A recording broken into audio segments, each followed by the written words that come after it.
Assalamualaikum warahmatullahi wabarakatuh. Perkenalkan, nama saya Cindy Agustin, NIM 232105010056. Di sini saya akan mempresentasikan tentang subjek pajak dan objek pajak penghasilan.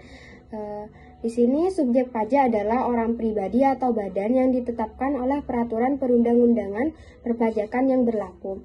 Sederhananya, subjek pajak adalah pihak yang dapat dikenai pajak, namun tidak semua pajak otomatis memiliki kewajiban pajak.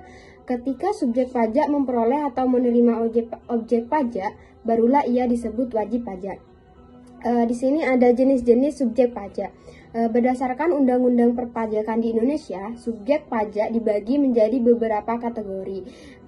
Yang pertama, orang pribadi, individu yang bertempat tinggal atau berada di Indonesia atau individu yang memperoleh penghasilan dari Indonesia.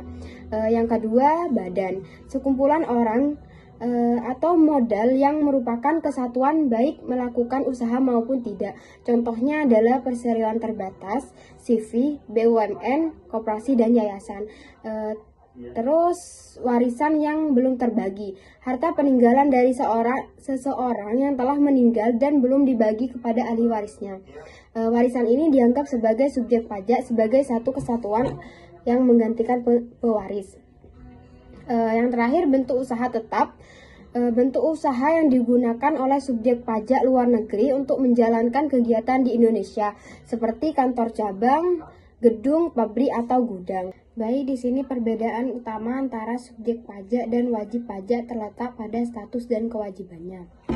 Pembeda statusnya, subjek pajak, pihak yang berpotensi dikenal pajak, dan wajib pajak, pihak yang sudah memiliki kewajiban pajak yang harus dipenuhi karena telah menerima objek pajak. Pembeda status kewajibannya belum tentu memiliki kewajiban perpajakan seperti membayar atau melaporkan pajak. Dan wajib pajak selalu memiliki kewajiban untuk membayar, menyetor, dan melaporkan pajak. Pembeda pendaftarannya, subjek pajak tidak wajib terdaftar secara resmi, dan wajib pajak telah terdaftar dan memiliki nomor pokok wajib pajak atau NPWP. Selanjutnya, subjek pajak berdasarkan domisili. Secara lebih rinci, subjek pajak juga dibedakan berdasarkan tempat tinggal atau kedudukannya. Yang pertama, subjek pajak dalam negeri. Orang pribadi tinggal di Indonesia, berada di Indonesia lebih dari 183 hari dalam kurun waktu 12 bulan, dan niat untuk bertempat tinggal di Indonesia. Untuk badan, didirikan atau berkedudukan di Indonesia, dan kecuali unit pemerintahan yang memenuhi kriteria tertentu. Yang kedua, subjek pajak luar negeri. Untuk orang pribadi tidak bertempat tinggal di Indonesia, berada di Indonesia kurang dari 183 hari dalam setahun, menerima penghasilan dari Indonesia seperti dividen, bunga, atau royalti. Dan untuk badan, tidak didirikan atau tidak berkedudukan di Indonesia, menerima penghasilan dari Indonesia. Dan untuk bentuk usaha tetap, menjalankan usaha atau kegiatan melalui bentuk usaha tetap di Indonesia. Di sini ada contoh-contoh objek pajak penghasilan. Yang pertama, penghasilan dari pekerjaan. Contohnya itu seperti upah, gaji, honorarium, komisi, bonus, tunjangan, dan imbalan lainnya. Untuk penghasilan dari usaha dan kegiatan, laba usaha dari kegiatan perdagangan atau jasa. Yang ketiga, hadiah dan penghargaan. Hadiah dari undian, perlombaan, pekerjaan, atau penghargaan. Yang keempat, keuntungan dari penjualan harta. Keuntungan yang didapat dari penjualan atau pengalihan harta, termasuk pengalihan harta kepada perseorangan sebagai pengganti saham. Dan kelima, keuntungan selisih kurs mata uang asing. Keuntungan akibat fluktuasi nilai tukar antar mata uang.